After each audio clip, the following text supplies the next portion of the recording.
আসসালামু আলাইকুম everyone and welcome to TNT-Lessons। আশা করি আমরা সবাই অনেক ভালো আছি এবং সুস্থ আছি। আগের ভিডিওগুলোতে আমরা কী নিয়ে কথা বলেছিলাম? আমরা 3D ফ্রেম নিয়ে কথা বলেছিলাম এবং আজকে আমরা কথা বলবো 2D ট্রাস নিয়ে। সো দেখতেই পাচ্ছ আমাদের এখানে সবার ফার্স্টে কী আছে, একটি ফর্মুলা দেওয়া আছে, ডিগ্রিস অফ ইনডিটারমিনেসি ফর্মুলা। সেটা কার জন্য? সেটা হচ্ছে ট্রাসের জন্য। কার ট্রাস? 2D ট্রাস। সেটা আমরা জানি ট্রাস দুই প্রকার হতে পারে, একটা প্লেন ট্রাস বা 2D ট্রাস, আর বা স্পেস ট্রাস বা 3D ট্রাস বলি আমরা সেটাকে, তাই তো? তাহলে চলো সবার ফার্স্টে ফর্মুলাটা দেখে নিই। ফর্মুলাটা হচ্ছে DOI = R + B - 2G। R + B - 2G এটা হচ্ছে কার জন্য? এটা হচ্ছে 2D ট্রাসের জন্য। সো এখানে আরটা কি সিগনিফিকেন্স? আরটা হচ্ছে কি একটা এক্সটার্নাল রিয়াকশনস। বি কি? বি হচ্ছে number of members and number J is number of nodes. কয়টা নোড আছে? এখন বলো ভাইয়া এখানে তো কোনো সি নাই, মানে এখানে ইন্টারনাল হিন্স থাকতে পারে না ট্রাসে? আমি বলবো না, ট্রাসে কখনোই ইন্টারনাল হিন্স থাকতে পারে না। আমরা ট্রাসের যে অ্যাজাম্পশনসগুলো দেখেছি সেখান থেকেই আমরা বুঝতে পেরেছি যে আসলে ট্রাসের যে কী কী অ্যাজাম্পশন হতে পারে।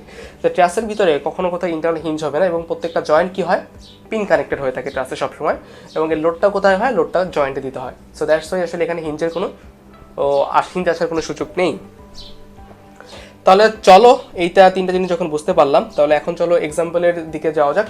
কারণ যদি এক্সাম্পল করি তাহলে আসলে এই বিষয়টা খুব ক্লিয়ার হয়ে যাবে। তো যাওয়ার আগে আবার ফর্ম্যাটে দেখে নিই। সেটা হচ্ছে কি R + B - 2J, এবং এখানে আরটা ছিল আমার এক্সটার্নাল রিয়াকশনস, বিটা হচ্ছে নাম্বার অফ মেম্বার্স আর যে হচ্ছে নাম্বার অফ নোডস।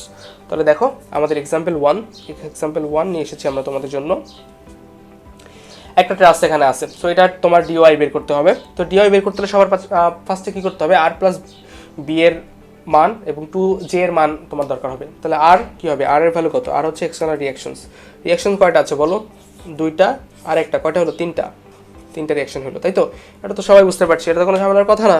তারপর কি বি হচ্ছে কি নাম্বার অফ বার্স। কয়টা বার আছে? 1 2 3 4 5 6 7 8 9 10 11 12 13। এর মান কত? 13। দেন জে, হোয়াট অ্যাবাউট জে কি নাম্বার অফ নোড কয়টা আছে? 1টা 2টা 3টা 4টা 5টা 6টা 7টা 8টা, যে মানে হচ্ছে 8টা নোড আছে।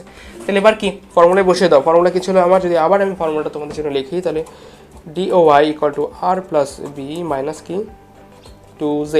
তাহলে আর এর মান কত? 3, বি এর মান কত? 13, দেন 2J, এর মান হচ্ছে 8। তাহলে কত হচ্ছে?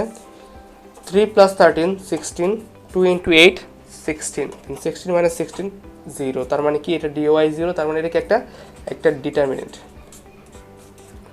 এটা একটা ডিটারমিনেন্ট ট্রাস। বুঝতে পেরেছি?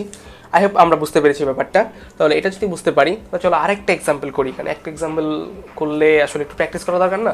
হ্যাঁ, অবশ্যই প্র্যাকটিস করা দরকার। তো চলো আরেকটা এক্সাম্পল দেখি। এখানেই দেখতে পাচ্ছ আরেকটা এক্সাম্পল দেওয়া আছে।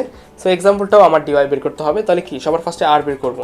আর কয়টা আছে? সাপোর্ট 2 4, একটা 5টা, তাই তো? সেটা তো বুঝতেই তো পারছি। হিঞ্জে 2টা করে 4টা, রোলারে একটা 5টা। আর এর ভ্যালু যদি এটা হয়, তারপরে আর কি দরকার আমার? আর দরকার বি। কয়টা বার আছে দেখি? 1টা 2টা 3টা 4টা 5টা 6টা 7টা 8টা বার আছে। এই যে দিস ইজ নাম্বার 8। আচ্ছা, এখানে মনে হতে পারে যে একটা বার আরেকটা বারের দিয়ে চলে গেছে, বাট আসলে না, তার কিন্তু মানে এখানে জয়েন্ট নাই কোনো, তাই তো? এখানে কোনো জয়েন্ট চিন্তা করছি না আমি, এখানে তাদেরকে ফ্রি বার হিসাবে চিন্তা করছি। তাহলে বি এর মান কত হচ্ছে? 8। বি এর মান হচ্ছে আমার 8। তাহলে জে কি জয়েন্ট? কয়টা জয়েন্ট?